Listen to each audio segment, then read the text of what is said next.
दोस्तों, गीतांजलि हिंदी पर आप सभी का हार्दिक स्वागत है।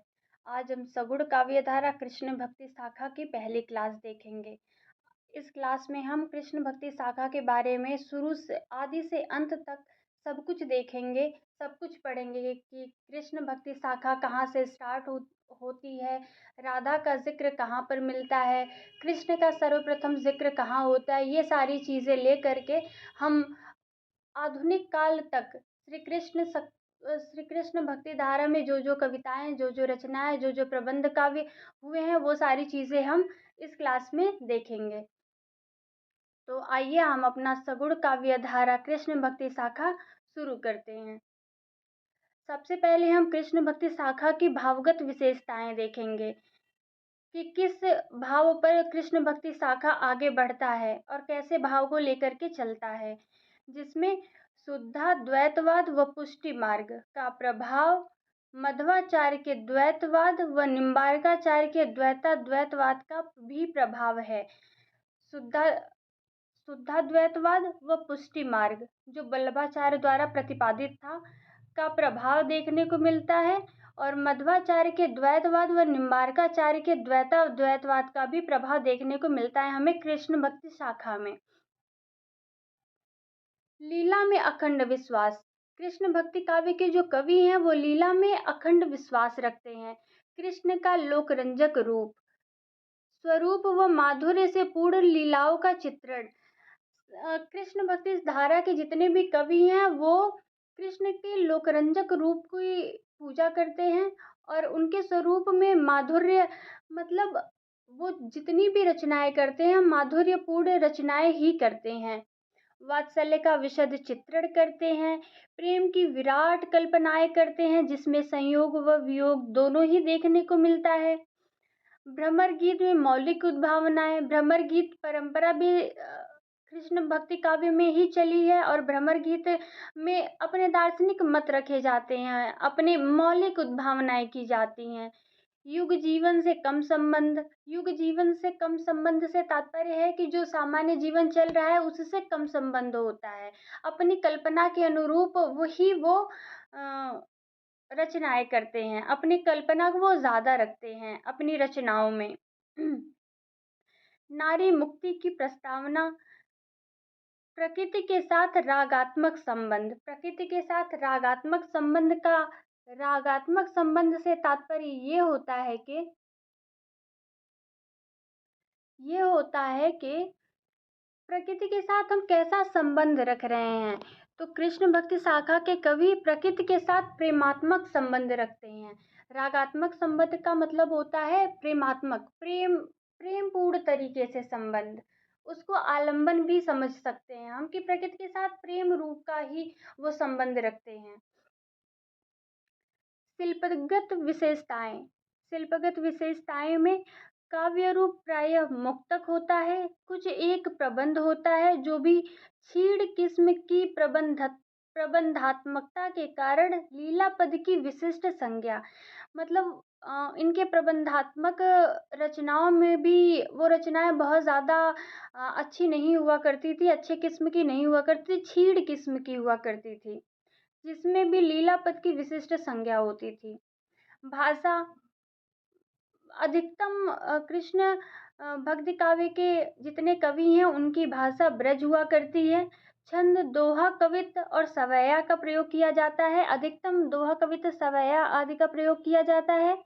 अलंकार, उपमा, रूपक, उत्प्रेक्षा आदि। प्रतीकों का सफल प्रयोग। प्रतीक का प्रयोग अच्छे तरीके से करते हैं। बिंब का बहुविध प्रयोग। बिंबों का प्रयोग भी ये अच्छे तरीके से करते हैं, बढ़िया करते हैं। महत्वपूर्ण तथ्य। कुछ महत्वपूर्ण तथ्य भी देख लेते हैं कि कहाँ से कृष्ण की उत्पत्ति हुई है, कहाँ से कृष्ण नाम आया है। तो सर्वप्रथम ऋग्वेद में कृष्ण का उल्लेख मिलता है। सबसे पहले ऋग्वेद में, जो हमारे वेद हैं 4 वेद, उनमें से एक वेद है जिसका नाम ऋग्वेद है। पहला वेद है ऋग्वेद। ऋग्वेद, यजुर्वेद, सामवेद और अथर्ववेद, जिसमें से पहला वेद ऋग्वेद है जिसमें कृष्ण का उल्लेख मिलता है। ऋग्वेद के प्रथम मंडल में कृष्ण का उल्लेख है। इसके अतिरिक्त अष्टम व दशम मंडल के कुछ सूक्तों के रचयिता कृष्ण हैं। इसके अतिरिक्त अष्टम व 10वें मंडल मतलब ऋग्वेद के प्रथम मंडल में कृष्ण का तो उल्लेख मिलता ही है, किंतु ऋग्वेद के ही अष्टम व दसम मंडल में, मंडल से तात्पर्य यहाँ अध्याय से है, कि कुछ सूक्तों के रचयिता श्री कृष्ण स्वयं हैं। आठवें मंडल में 85वें सूक्त के रचयिता के रूप में कृष्ण का उल्लेख है। महानारायण उपनिषद में विष्णु का पर्यायवाची वासुदेव है। कृष्ण वासुदेव का पर्यायवाची है। सब मिलाकर के यहाँ कहना चाह रहे हैं कि विष्णु का ही पर्यायवाची है वासुदेव और श्री कृष्ण दोनों ही। कौशितकी ब्राह्मण में आंगिरस ऋषि के शिष्य कृष्ण का वर्णन है। कौशितकी ब्राह्मण एक ग्रंथ है, हमारा ब्राह्मण ग्रंथ है, जिसमें आंगिरस ऋषि, एक ऋषि थे जिनका नाम आंगिरस था, उनके शिष्य के रूप में श्री कृष्ण का वर्णन है। छांदोग्योपनिषद में भी कृष्ण को आंगिरस का शिष्य माना गया है। साथ ही कृष्ण को देवकी का पुत्र कहा गया है। तो यहाँ पे हमें हमारे श्री कृष्ण, वो महाभारत वाले श्री कृष्ण देखने को मिल रहे हैं, क्योंकि जो हमारे महाभारत और कंस का वध करने वाले श्री कृष्ण वही देवकी के पुत्र हैं। डॉक्टर भंडारकर ने सिद्ध किया है कि वैदिक ऋषि कृष्ण का महाभारत के कृष्ण से कोई संबंध नहीं है। आंगिरस ऋषि के शिष्य के रूप में जिस श्री कृष्ण की हमको जो श्री कृष्ण देखने को मिलते हैं, वो श्री कृष्ण महाभारत के कृष्ण से उनका कोई संबंध नहीं है, ऐसा डॉक्टर भंडारकर ने सिद्ध किया है। लोकमान्य तिलक भी आंगिरस कृष्ण और गीता का उपदेश देने वाले महाभारत कालीन कृष्ण को अलग अलग मानते हैं। महाभारत में वर्णित कृष्ण का प्रारंभिक रूप सामान्य मानव रूप है, किंतु इस ग्रंथ के परिवर्तित होने के क्रम में कृष्ण परब्रह्म विष्णु नारायण आदि के प्रतिरूप परम देव के रूप में प्रतिष्ठित हो गए। महाभारत में वर्णित कृष्ण का जो प्रारंभिक रूप है वो सामान्य मानव के रूप में है, किंतु ये ग्रंथ जैसे परिवर्तित होता गया, इसी क्रम में जो सामान्य मनुष्य के रूप में कृष्ण का वर्णन हुआ था, वो परब्रह्म विष्णु नारायण मतलब भगवान के अवतार के रूप में प्रतिष्ठित होते चले गए, जैसे जैसे ग्रंथ परिवर्तित होता गया। गीता में कृष्ण के दार्शनिक व्यक्तित्व का पूरी तरह उद्घाटन होता है। गीता में कृष्ण के दार्शनिक व्यक्तित्व का उद्घाटन हुआ, ये हम सभी जानते हैं। वेद वेदांग ज्ञाता कृष्ण ने व्यावहारिक स्तर पर दर्शन को गीता में पहली बार प्रतिष्ठित किया। वह कृष्ण के परम देवत्व का परिचायक है। गोपाल कृष्ण व ब्रजनंदन कृष्ण की लीलाओं का प्रारंभ पुराणों से हुआ है। जो गोपाल कृष्ण हमको मिलते हैं या ब्रजनंदन कृष्ण, जो ब्रज क्षेत्र वाले कृष्ण हमको मिलते हैं, उनकी लीलाओं का प्रारंभ हमको पुराणों से मिलता है, वेदों से नहीं। वेद वेदांग वाले कृष्ण तो अलग थे, लेकिन ये जो हमें लीला वाले श्री कृष्ण मिलते हैं, उनका प्रारंभ पुराणों से होता है। पुराण ग्रंथों में श्री कृष्ण का आध्यात्मिक रूप भी पूर्ण रूपेण व्यंजित हुआ है। अन्य अवतारों को अंशावतार व श्री कृष्ण को पूर्णावतार पहली बार पुराणों में भी कहा गया है। यहाँ कहने का तात्पर्य है कि श्री कृष्ण का आध्यात्मिक रूप पुराण ग्रंथों में तो अच्छे से हुआ ही है, पूरे तरह से व्यंजित हुआ है। वहाँ पर कृष्ण को पूरा अवतार बताया गया है कि श्री कृष्ण पूरी तरह अवतार थे भगवान विष्णु के। और और भी जो इनके अवतार हुए हैं, जैसे वराह, वामन, कच्छप इत्यादि, ये अंशावतार थे, मतलब थोड़े थोड़े अवतार थे। इनमें थोड़ा ही अवतार का प्रभाव था, जैसे परशुराम जी में इत्यादि, परशुराम इत्यादि लोगों जी में। पुराणों में अवतारी भगवान श्री कृष्ण के दो रूप माने गए हैं, ऐश्वर्यमय कृष्ण और माधुर्यमय कृष्ण। लोक रक्षक संबंधी लीलाएं ऐश्वर्य रूप के अंतर्गत आती हैं और लोक रंजक संबंधी रूप माधुर्य भाव के भीतर।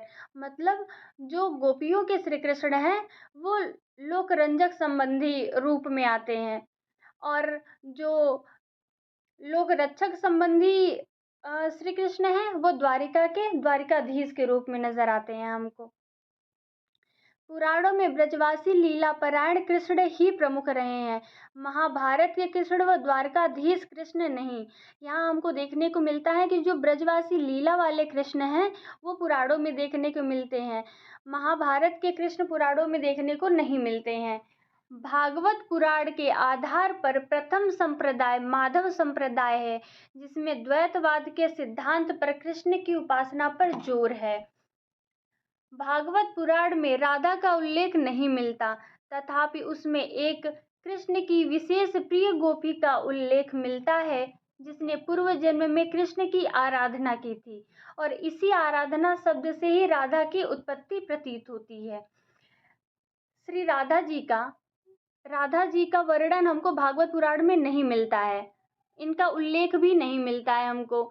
हाँ, ऐसा माना जाता है कि श्री कृष्ण की कोई बहुत प्रिय सखी गोपी थी जिसका नाम था आराधना, और उसी आराधना के नाम को विच्छेद करके राधा राधा नाम निकाल लिया गया है।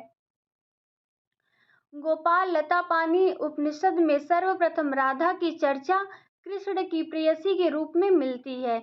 कुछ विद्वान हाल की प्राकृत रचना गाथा सतसई से राधा का प्रथम वर्णन मानते हैं।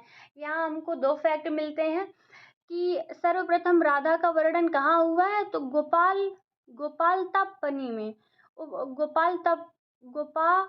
गोपालतापनी उपनिषद में हमें सर्वप्रथम राधा की चर्चा कृष्ण की प्रेमिका के रूप में होती है। और कुछ विद्वान मानते हैं कि हाल की गाथा सतसई से राधा का प्रथम वर्णन हुआ है। तो हमें ये फैक्ट याद करने की ज़्यादा आवश्यकता है कि सर्वप्रथम राधा का वर्णन हाल की गाथा सतसई में होता है। संस्कृत साहित्य में सर्वप्रथम कृष्ण के अलौकिक कर्मों का चित्रण अश्वघोष की रचना बुद्धचरित प्रथम शती ईस्वी में मिलता है। बंगाल के अंतिम शासक राजा लक्ष्मण सेन के सभा कवि जयदेव ने 12 सर्गों में कोमलकांत पदावली में गीत गोविंद की रचना की। भागवत पुराण का रास शरद रास है, लेकिन गीत गोविंद का रास बसंत रास है। मतलब भागवत पुराण में जो रास मिलता है वो हमको शरद रास मिलता है। शरद का मतलब शरद ऋतु वाला रास मिलता है, लेकिन गीत गोविंद में जो रास मिलता है वो बसंत ऋतु वाला रास मिलता है, जो बसंत ऋतु में रास हुआ है। संस्कृत में अश्वघोष कृत बुद्धचरित, जयदेव कृत गीत गोविंद, भट्ट नारायण कृत वेड़ी संहार, रूप गोस्वामी कृत उज्ज्वल नीलमणि और प्राकृत में हाल कृत गाथा सतसई, हेमचंद कृत प्राकृत व्याकरण व द्वयाश्रव काव्य आदि ग्रंथों में कृष्ण का उल्लेख मिलता है। यहाँ ये सारी रचनाएं रखने से तात्पर्य यही है कि ये सारी रचनाएं आप लोग याद रखें। अश्वघोष की बुद्धचरित है, बहुत फेमस रचना है। एक रामचंद्र शुक्ल की भी बुद्धचरित नाम से रचना है। जयदेव की गीत गोविंद है, ये भी बहुत इंपॉर्टेंट है। यहाँ पे जितनी भी रचनाओं का उल्लेख किया गया है वो सब बहुत इंपॉर्टेंट है, और यहाँ पे रखने का तात्पर्य भी यही है कि आप लोग इनको याद रखें, इसलिए यहाँ रखा हुआ है। आधुनिक भारतीय भाषाओं में कृष्ण का काव्य मैथिल कोकिल विद्यापति से माना जाता है। पदावली में राधा कृष्ण की प्रेम लीलाओं का वर्णन है। तो आधुनिक भारतीय भाषाओं में कृष्ण काव्य का आरंभ किससे माना जाता है? मैथिल कोकिल विद्यापति से। इनकी पदावली में राधा कृष्ण की प्रेम लीलाओं का अच्छे से वर्णन किया हुआ है। महाराष्ट्र के वारकरी महानुभाव व जय कृष्ण संप्रदायों में भी कृष्ण भक्ति साहित्य की रचना हुई। इनमें कुछ कवियों ने अपभ्रंश मिश्रित हिंदी के पद लिखे हैं। निर्गुण व सगुण भाव का मिश्रण है। नामदेव के कुछ पदों में कृष्ण की सगुण भक्ति है।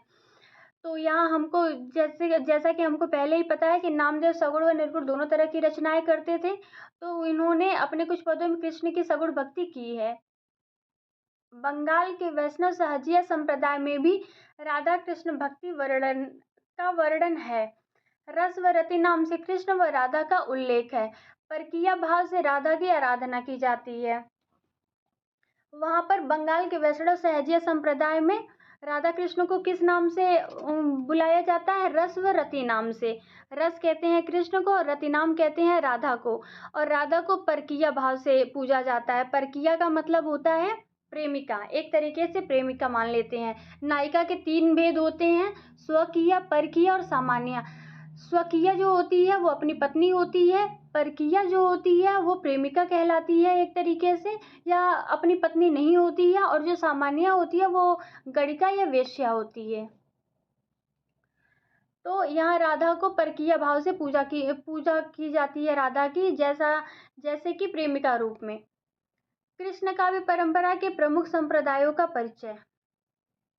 तो निम्बार्क संप्रदाय, जिसे सनकादि संप्रदाय भी कहते हैं, इसके प्रवर्तक निम्बार्काचार्य हैं, जिनका जन्म 1114 में और मृत्यु 1162 में हुई थी। दार्शनिक मत इनका द्वैतवाद है। गुरु इनके नारद मुनि हैं। जन्म स्थान निम्बापुर मैसूर में हुआ है। यह कृष्ण भक्ति से संबंधित ब्रज मंडल का प्रमुख वैष्णव संप्रदाय है। इस संप्रदाय के आदि उपदेष्टा श्री हंस भगवान है।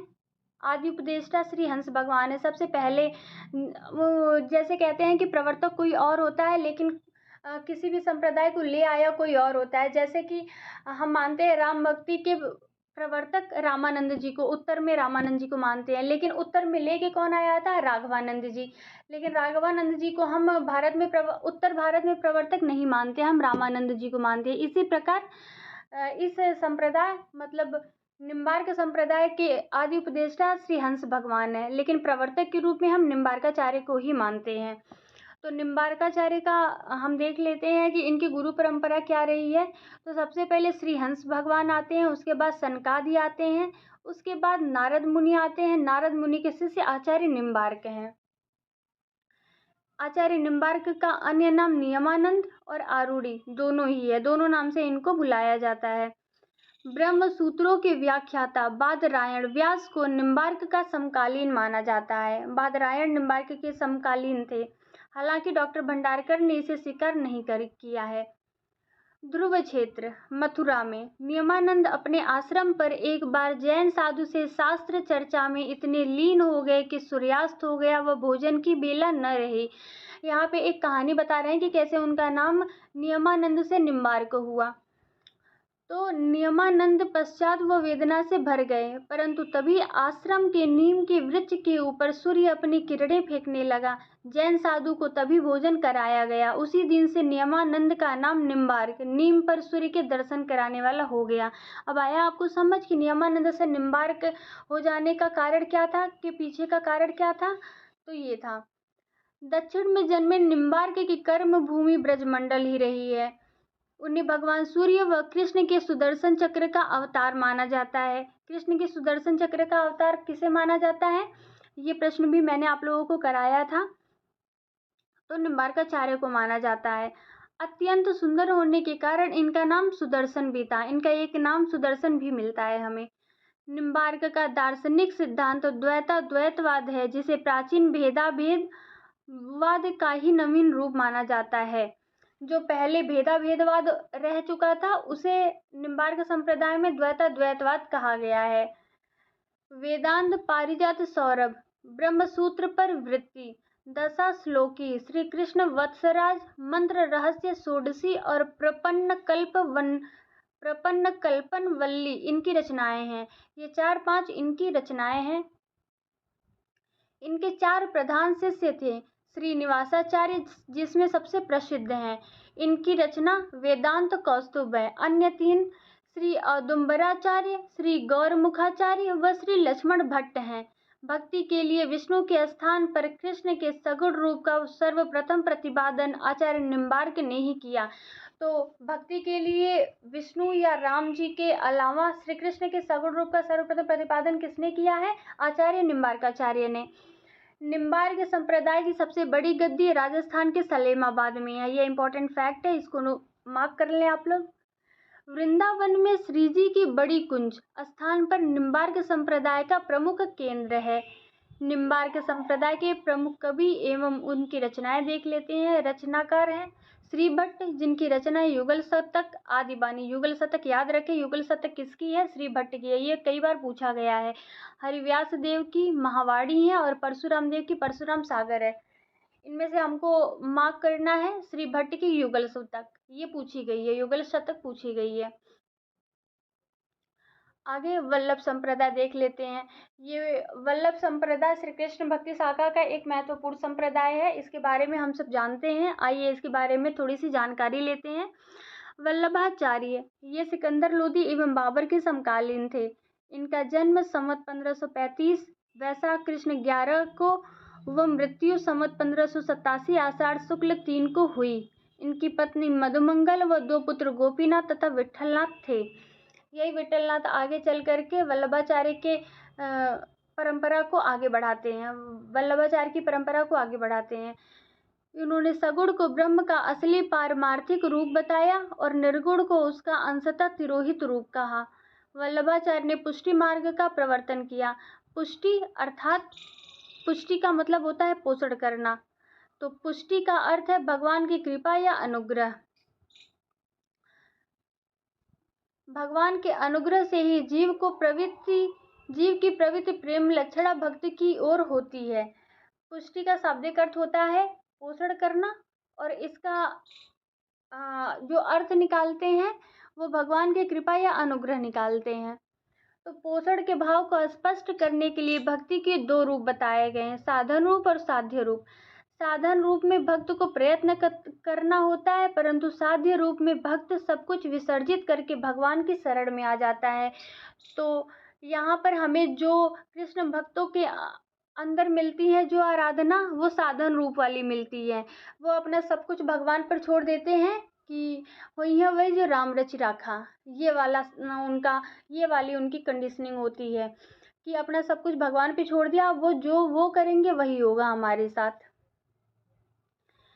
पुष्टि मार्गी भक्ति में प्रभु अपने भक्त का स्वयं ध्यान रखते हैं। तो भक्ति मार्गी वल्लभाचार्य का जो मत था वो पुष्टि मार्गी मत ही था। तो उनके साथ जितने भी इनके शिष्य हैं वो सब पुष्टि मार्गी भक्ति ही करते थे।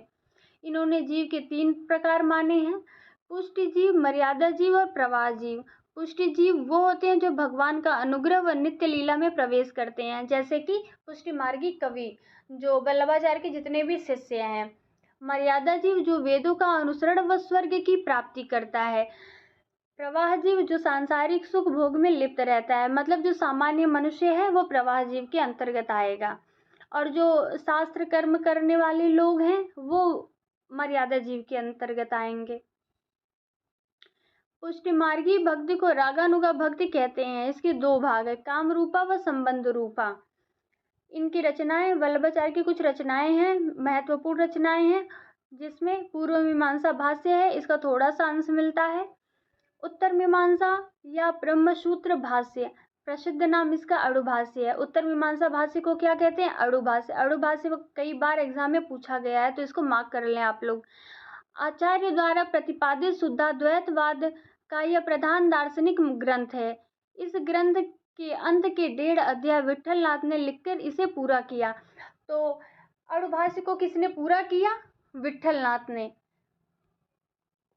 श्रीमद् भागवत की सूक्ष्म टीका यह अनुपलब्ध है। सुबोधिनी टीका इसका कुछ ही अंश मिलता है। तत्वदीप निबंध 16 छोटे छोटे प्रकरण ग्रंथ पुष्टि प्रवाह मर्यादा नाम से हैं। इनमें प्रसिद्ध ग्रंथ हैं जिसे मूलचंद तुलसीदास तेलीवाला ने संपादित किया था। 16 छोटे छोटे प्रकरण ग्रंथ है जिसका नाम पुष्टि प्रवाह मर्यादा है। इसे मूलचंद तुलसीदास तेलीवाला ने संपादित किया था। वल्लभ ब्रह्मा को माया विरहित कहते हैं।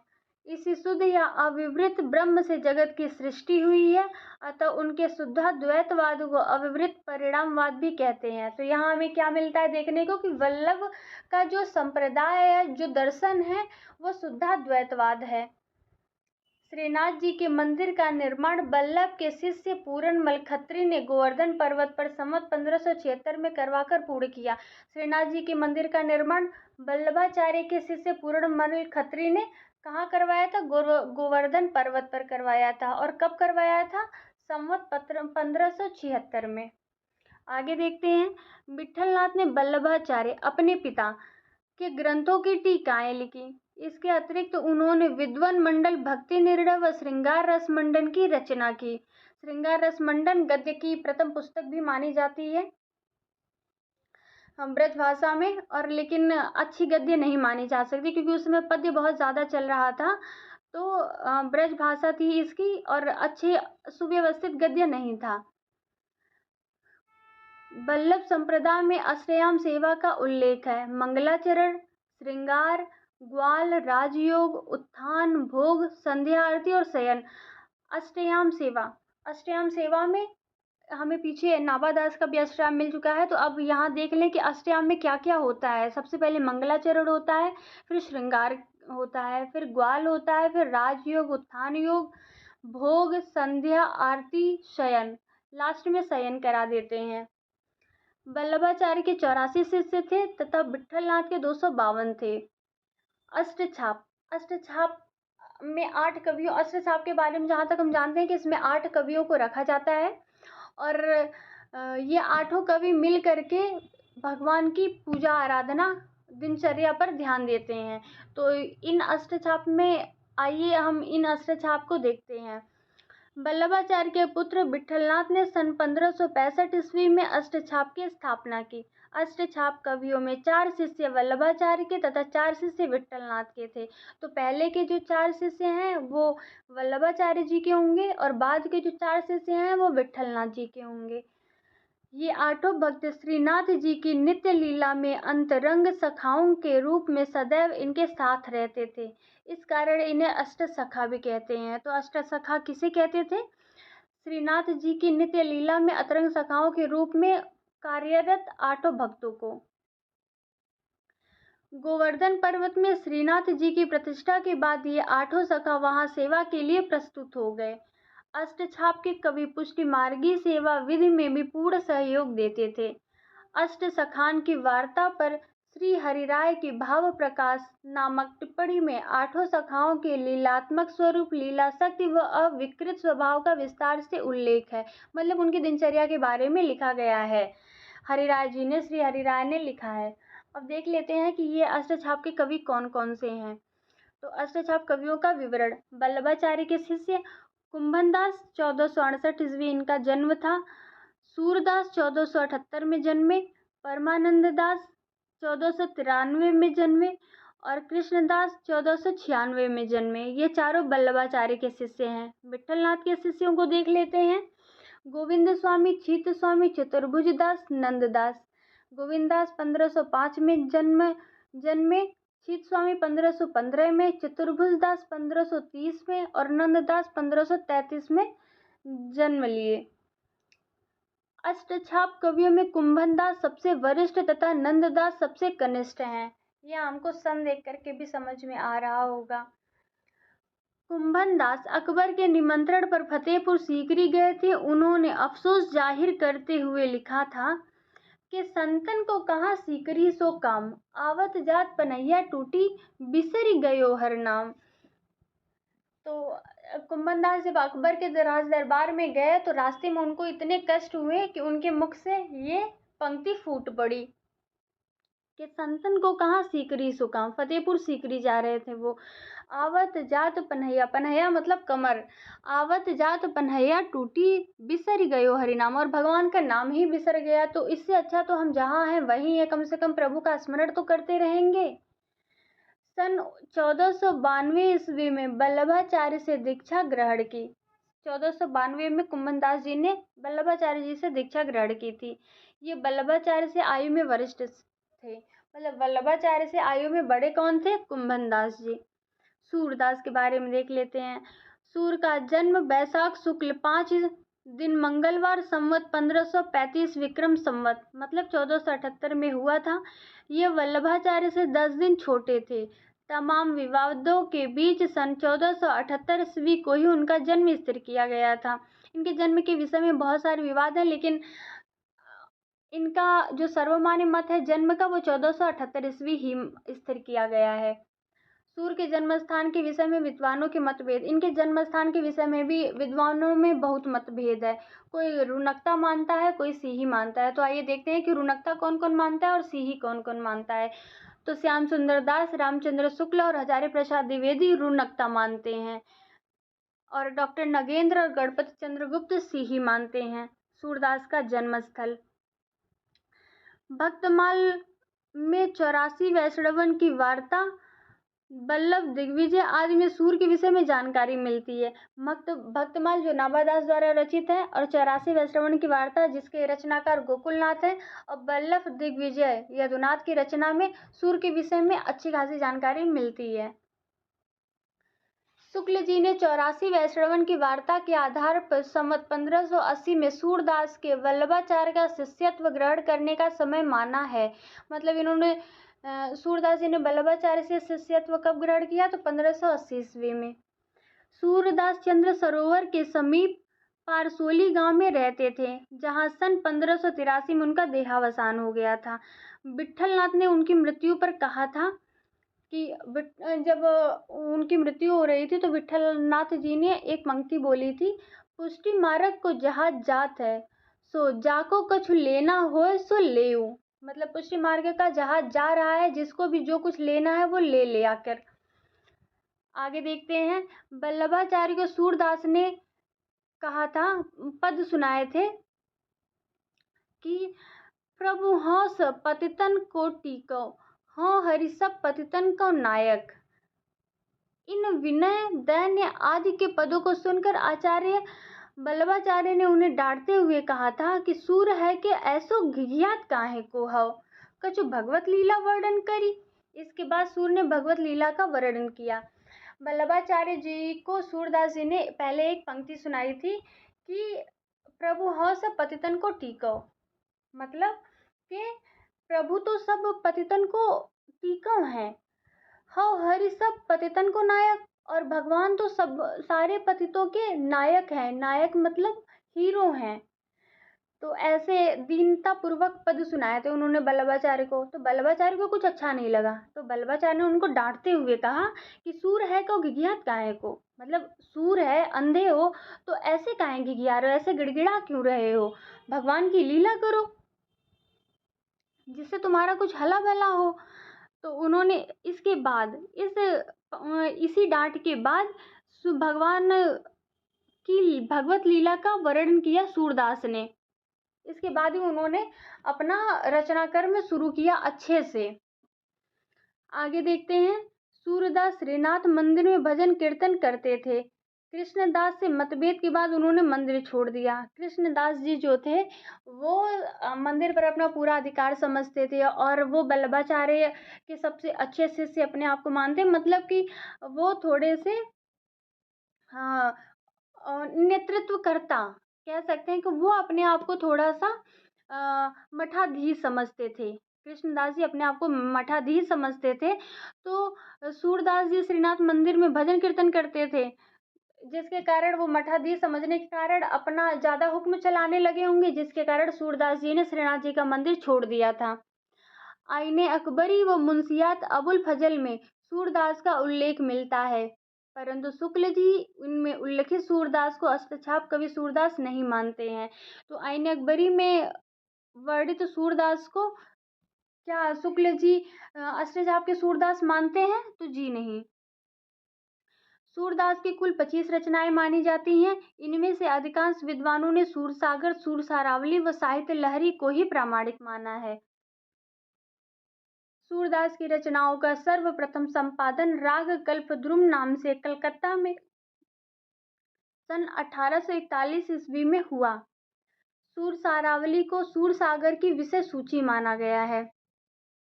जो इनकी रचना सूरसारावली है उसको सूरसागर की विषय सूची माना गया है। सूरसारावली में 1107 छंद हैं। इसमें संसार को होली का रूपक मानकर रचना की गई है। जो पूरा संसार है इसको होली का रूपक माना गया है।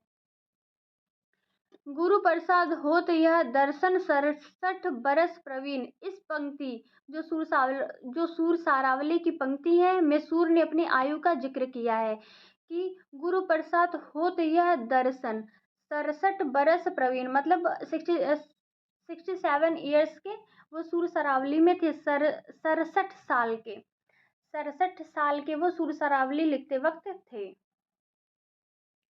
साहित्य लहरी में सुप्रसिद्ध 118 दृष्टिकूट पद हैं। ये प्रश्न कई बार पूछा गया है कि साहित्य लहरी में कितने दृष्टिकूट के पद मिलते हैं? तो 118, इसे मार्क कर लें आप लोग।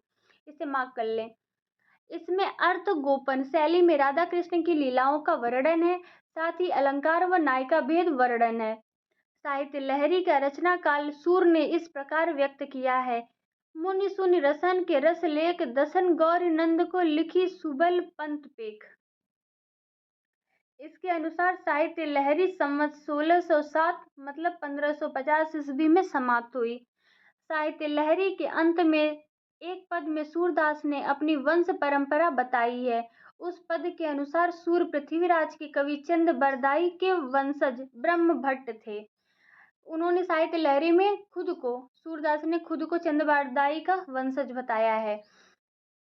मिश्र बंधु रामचंद्र शुक्ल, नंदुलारे वाजपेयी, दीनदयाल गुप्त आदि ने सूर सारावली व साहित्य लहरी को प्रामाणिक माना है तथा ब्रजेश्वर वर्मा व बच्चन सिंह ने अप्रामाणिक। साहित्य लहरी को प्रामाणिक मानने वाले हैं मिश्र बंधु, रामचंद्र शुक्ल, नंदुलारे वाजपेयी, दीनदयाल गुप्त। ये सारे आलोचक साहित्य लहरी को प्रामाणिक मानते हैं तथा ब्रजेश्वर वर्मा व बच्चन सिंह साहित्य लहरी को अप्रामाणिक मानते हैं। सूरसागर जो इनका बहुत फेमस, बहुत ही प्रसिद्ध ग्रंथ है, इसके बारे में थोड़ा सा फैक्ट देख लेते हैं। यह ग्रंथ सूरदास की अमर कीर्ति का आधार है। सूरदास की अमर कीर्ति का एकमात्र आधार सूरसागर ही है।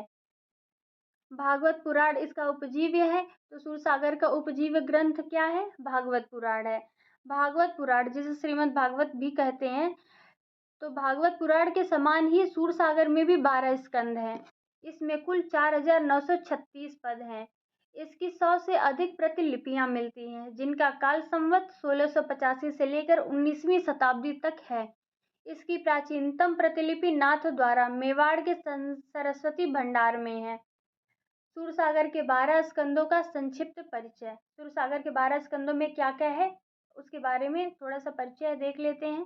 पहले स्कंद में मुख्यतः विनय के पद हैं तथा दूसरे में भक्ति संबंधी पदों का आधिक्य है। तो जब हम पहले कोई भी रचना शुरू करते हैं तो पहले विनय करते हैं कि ये रचना हमारी अच्छे से पूर्ण हो जाए, अच्छे से संपूर्ण हो जाए। तो जैसा कि परंपरागत है, तो पहले स्कंद में विनय के पद हैं, दूसरे में भक्ति संबंधी पदों का आधिक्य है। दूसरे से 8वें स्कंद तक विष्णु अवतार व अन्य पौराणिक कथाओं का वर्णन है। तो पौराणिक कथाओं का वर्णन और विष्णु के अवतारों का वर्णन दूसरे से 8वें स्कंद के बीच में है। 9वें स्कंद में राम अवतार की कथा है। इस पर वाल्मीकि रामायण का प्रभाव है। इसमें सूर ने नवीन उद्भावनाएं की हैं, कुछ नयापन लेकर के आए हैं राम कथा में, राम अवतार में। तो 9वें स्कंद में क्या है? राम अवतार की कथा है। 10वां स्कंद सूरसागर का सर्वाधिक महत्वपूर्ण व विस्तृत भाग है। इसके पूर्वार्ध में 3494 पद हैं तथा उत्तरार्ध में 138 पद है। पूर्वार्ध में श्री कृष्ण के बाल जीवन का तथा उत्तरार्ध में द्वारिका गमन से लेकर अंत तक का वर्णन है।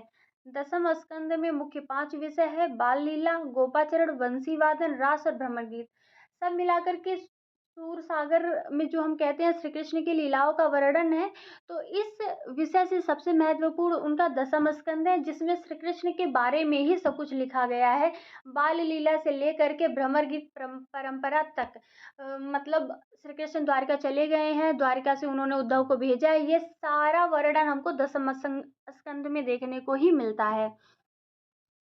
11वें स्कंद में श्री कृष्ण का उद्धव को बद्रिकाश्रम भेजना तथा नारायण व हंसावतार का कथन है 11वें स्कंद में।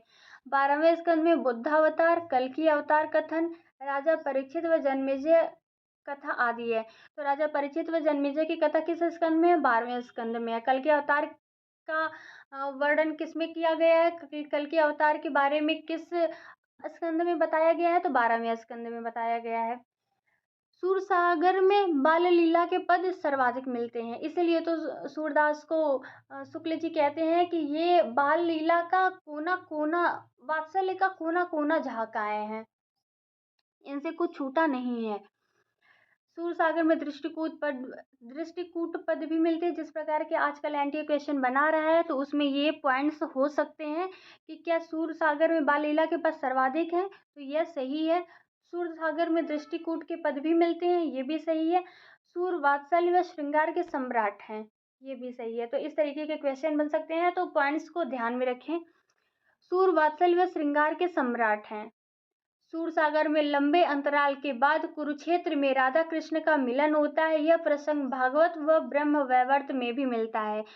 जब श्री कृष्ण राधा को ब्रज क्षेत्र में छोड़ करके जाते हैं, उसके बाद बहुत समय बीतने के बाद कुरुक्षेत्र की लड़ाई में, जब महाभारत का युद्ध हो रहा था कुरुक्षेत्र में, वहां श्री कृष्ण और राधा का मिलन होता है इतने लंबे समय के बाद। और इसका जिक्र उन्होंने सूरसागर में भी किया है।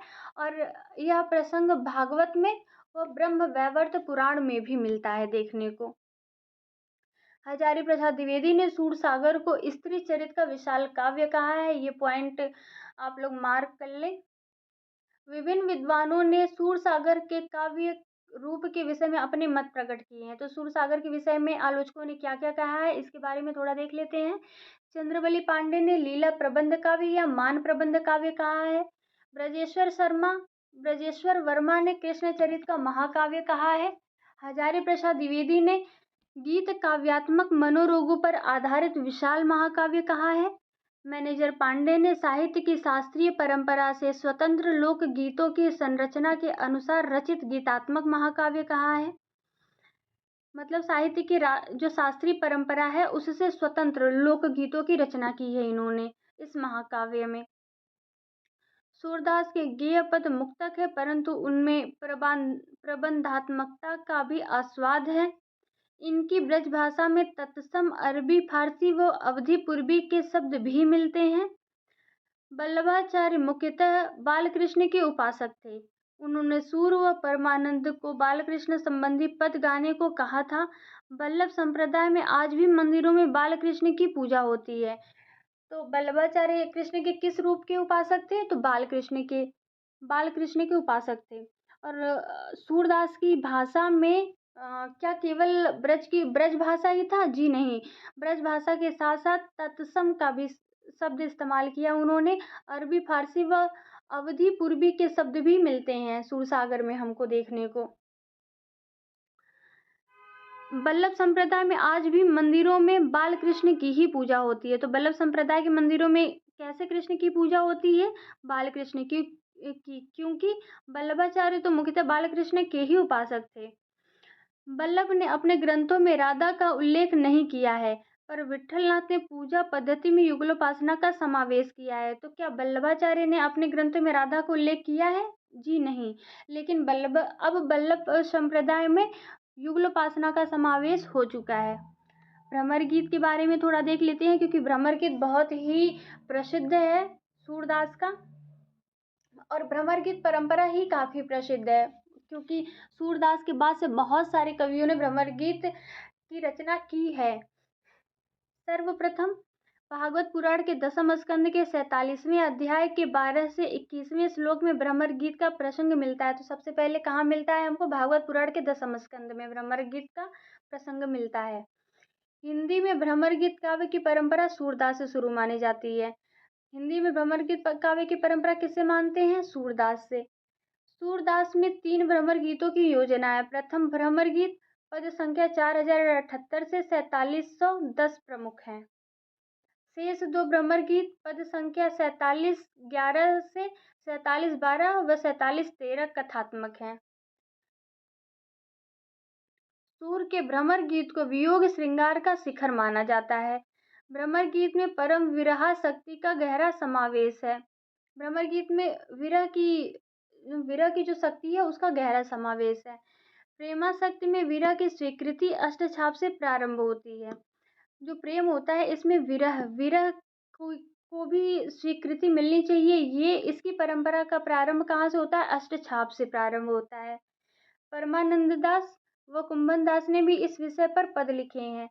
शुक्ल जी ने इसे उपालंब काव्य व ध्वनि काव्य कहा है। तो शुक्ल जी ने भ्रमर काव्य को क्या कहा है? उपालंब काव्य व ध्वनि काव्य। मैनेजर पांडे ने भ्रमर गीत के 3 अर्थ बताए हैं: कृष्ण का प्रतीक, उद्धव का प्रतीक व स्वतंत्र रूप। मतलब भ्रमर का मतलब भ्रमर गीत परंपरा में क्या माना जाता है? तो सबसे पहले कृष्ण का प्रतीक माना जाता है, दूसरे उद्धव का प्रतीक माना जाता है, क्योंकि उद्धव ही संदेश लेकर के आए थे गोपियों के पास। और तीसरा स्वतंत्र रूप, मतलब भ्रमर का अर्थ भंवरा ही माना जाता है। मैनेजर पांडे, नंदुलारे वाजपेयी व विजयेंद्र स्नातक ने भ्रमर गीत को दुखांत काव्य कहा है। भ्रमर गीत का एक नाम एक और नाम गोपी चरित भी है। भ्रमर गीत में अन्योक्ति व वक्रोक्तियों की भरमार है। भ्रमर गीत परंपरा में कहते सामने है, लेकिन उसकी उक्ति कहीं और जाकर के पड़ती है। और वक्रोक्ति, वक्रोक्ति मतलब वक्रोक्तियों की भरमार है। भ्रमर गीत की सुर की परवर्ती परंपरा, भ्रमर गीत मतलब सूरदास के बाद की जो परंपराएं चली भ्रमर गीत की, उसके बारे में देख लेते हैं कि सूरदास के भ्रमर गीत की रचना 1535 ईस्वी में हुई थी, किंतु उसके बाद से 20वीं सदी के पूर्वार्ध तक यह परंपरा किसी न किसी रूप में लगातार बनी रही। इस परंपरा में यद्यपि 40 से अधिक कवि सूरदास के उपरांत रचना कर चुके हैं, किंतु नंददास, परमानंदास, हरिऔध व रत्नाकर जैसे कवि इसमें सर्वाधिक महत्वपूर्ण हैं। मतलब 40 से अधिक कवियों ने रचना की है भ्रमर गीत की, लेकिन नंददास, परमानंददास, हरिऔध व रत्नाकर कुछ ही लोगों की भ्रमर गीत रचना अच्छी मानी जाती है। सूर के तुरंत बाद नंददास ने भंवर गीत की रचना की। इस रचना में भक्ति और दर्शन आपस में इस प्रकार घुल मिल गए हैं कि गोपियों में भक्तों की भावुकता व दार्शनिकों की तार्किकता एक साथ दिखती है। नंद के उद्धव सूर के उद्धव की तरह गोपियों के तर्कों को चुपचाप नहीं सहते, वरन पूरा शास्त्रार्थ व विवाद करते हैं। इस रचना में भी प्रश्नोत्तर की नाटकीय शैली का प्रयोग किया गया है। यहाँ कहना ये चाहते हैं कि जहाँ सूर के उद्धव गोपियों के तर्क से चुप रहते थे, शांत रहते थे, वहीं नंददास के भंवर गीत के जो उद्धव हैं, वो भी गोपियों के साथ उसी तर्क के साथ तर्क करते थे। जैसे कोई गोपियां अगर कोई प्रश्न पूछती थी, तो उद्धव पूरे तर्क के साथ उसका उत्तर देते थे। तो यहाँ ये बहुत बड़ा गैप देखने को मिलता है कि सूर के उद्धव जहाँ चुपचाप वो बातें सुन लेते थे, नंददास के उद्धव बातें सुनते नहीं है, बल्कि तर्क करते हैं गोपियों के साथ। नंददास के बाद परमानंददास ने भ्रमर गीत की रचना की। यह अति संक्षिप्त आकार की रचना है। इसकी विशेषता इसकी सरसता है। परमानंददास सूर की तरह अति भावुक थे। इनकी गोपियां तर्क अधिक नहीं करती, भावुक कथनों का अधिक प्रयोग करती हैं। परमानंददास की गोपियां कैसी थी? भावुक थी, इमोशनल थी। भक्ति काल में भ्रमर गीत की रचना तुलसीदास ने भी की। कवितावली में तो केवल 3 छंदों में यह प्रयास किया गया है, हालांकि कृष्ण गीतावली में यह कुछ विस्तार के साथ है। तुलसी का मर्यादावाद यहाँ भी विद्यमान है। तुलसी की गोपियां उद्धव के प्रश्नों का उत्तर पूरी शालीनता, संयम व मर्यादा के साथ देती हैं। तो तुलसीदास ने भी भक्ति काल में भ्रमर गीत की रचना की है। इसके बाद रीतिकाल में देव, आलम, रसखान आदि कवियों ने किसी न किसी रूप में भ्रमर गीत की रचना की है। रसखान की रचना मात्र 7 छंदों में है, जबकि आलम ने अपनी रचना आलम केली में 24 छंद इस विषय पर लिखे हैं। आधुनिक काल में भी कुछ कवियों ने भ्रमर गीत की रचना की है। रत्नाकर ने इसे उद्धव शतक की रचना की, जो कुछ मौलिक उद्भावनाओं के कारण प्रसिद्ध है। अभी तक की परंपरा में वियोग का संबंध केवल गोपियों से था, किंतु रत्नाकर के यहाँ कृष्ण भी वियोग में है। जब वे यमुना में राधा द्वारा प्रवाहित कमल देखते हैं, तो उसे प्राप्त करते ही राधा की स्मृति में बेसुध हो जाते हैं। इस रचना की एक महत्वपूर्ण विशेषता उसकी बिंबात्मकता भी है। तो रत्नाकर की जो उद्धव शतक है, उसमें केवल गोपियों का ही वियोग नहीं दिखाया गया है, उसमें कृष्ण का भी वियोग दिखाया गया है कि कैसे कृष्ण जब राधा ने एक तालाब में कभी पूजन करते वक्त तालाब में कमल छोड़ दिया था श्री कृष्ण को याद करते हुए, और वो कमल तैरता तैरता तैरता तैरता जाता है कृष्ण के पास। तो कृष्ण जब देखते हैं कि राधा के द्वारा छोड़ा हुआ कमल है यह, तो वो उसको देख करके वियोग से व्याकुल हो जाते हैं। तो यहाँ कृष्ण और राधा दोनों का ही वियोग दिखाया गया है कि केवल एक ही विरह वेदना में नहीं पीड़ित है, दोनों ही विरह में पीड़ित हैं। हरिऔध ने प्रिय प्रवास में इस विषय को वर्णित किया है। यहाँ भी कुछ मौलिक उद्भावनाएं आई हैं। यहाँ कृष्ण अति भावुक हैं और राधा ने वैयक्तिक वियोग में जलने की अपेक्षा समाज सेवा का विकल्प चुना है। राधा कहती हैं, प्यारे जीवे जगहित करें, गेह चाहे न आवे। यहाँ कहने का तात्पर्य है कि जो हरिऔध के प्रिय प्रवास की राधा है, वो केवल कृष्ण के वियोग में जल करके उनको पाना ही नहीं चाहती हैं। उनका कहने का मतलब है कि मेरे प्रियतम जिंदा रहें बस, चाहे वो घर आवे चाहे ना आवे, वो जिंदा रहें और समाज की सेवा करें। तो हमें यहाँ हरिऔध के प्रवास की राधा राधा कैसी मिलती है? समाज सेवी राधा मिलती हैं देखने को। मैथिली शरण गुप्त ने द्वापर नामक रचना में इस प्रसंग को उठाया है। गुप्त के यहाँ गोपियाँ स्पष्टवादी हैं, किंतु साथ में विनयशील भी हैं। ये स्पष्ट कहती हैं कि उद्धव के ज्ञान योग से तो हमारा वियोग ही भला है। वो ज्ञान योग को नहीं मानती हैं और वो वियोग को ग्रहण करने के लिए तैयार हैं ज्ञान योग की अपेक्षा। मैथिली शरण गुप्त के द्वापर में सूर के विषय में विद्वानों के कथन। विषय में कुछ आलोचकों के कथन है, आइए देख लेते हैं। सूरदास की कविता में हम विश्वव्यापी राग सुनते हैं। वह राग मनुष्य के हृदय का सूक्ष्म उद्गार है। सूरदास की कविता में जो राग सुनने को मिलता है वो प्रत्येक मनुष्य के हृदय के छोटे छोटे उद्गार हैं, ऐसा डॉक्टर रामकुमार वर्मा कहते हैं। भ्रमर गीत सूर साहित्य का मुकुटमणि है। यदि वात्सल्य और श्रृंगार के 4 पदों को निकाल भी दिया जाए तो हिंदी साहित्य में सूर का नाम अमर रखने के लिए भ्रमर गीत ही काफ़ी है। ये आचार्य रामचंद्र शुक्ल का कथन है कि अगर सूरसागर से भ्रमर गीत में मतलब पूरे सूरसागर में अगर श्रृंगार के पदों को निकाल भी दिया जाए तो भ्रमर गीत सूरदास को प्रसिद्ध करने के लिए अकेले ही काफ़ी है। वात्सल्य और श्रृंगार के क्षेत्रों का जितना अधिक उद्घाटन सूर ने अपनी बंद आंखों से किया, उतना किसी और ने नहीं। इन क्षेत्रों का वे कोना कोना झांका है। यह आचार्य रामचंद्र शुक्ला का कथन है। आगे, सूरदास की रचना में संस्कृत की कोमलकांत पदावली और अनुप्रासों की वह छटा नहीं है जो तुलसी की रचना में दिखाई पड़ती है। ये भी आचार्य रामचंद्र शुक्ल का कथन है। तो हमने आलोचकों के कुछ कथन भी देख लिए सूरदास के बारे में, कौन क्या कहता है। इसी के साथ हम अपनी आज की क्लास समाप्त करते हैं। इसके आगे की जो कृष्ण काव्यधारा के अन्य कवि बचते हैं और अन्य रचनाएं बचती हैं उसको हम कल की क्लास में देखेंगे। और आप लोग हमारे चैनल को थोड़ा शेयर सब्सक्राइब भी कर दें, शेयर करें, लाइक करें और कमेंट करें कि आपको किस विषय पर क्लासेस चाहिए अभी, ताकि हम जान पाएँ और आपके लिए अच्छी से अच्छी वीडियोज़ ला पाएँ। प्लीज़ सपोर्ट करें ताकि हमारा भी मनोबल बढ़ा रहे और हम अच्छे तरीके से अपने काम को और बेहतर बना सकें। तो पूरा हिंदी साहित्य का इतिहास पढ़ने के लिए जुड़े रहें हमारे साथ गीतांजलि हिंदी पर। आगे हम क्वेश्चन सेशन भी कराएंगे, आप लोगों की डिमांड होगी तो। आपको कैसी क्लास चाहिए, किस तरीके की क्लास चाहिए, आप नीचे हमें कमेंट कर दें और बने रहें हमारे साथ गीतांजलि हिंदी पर।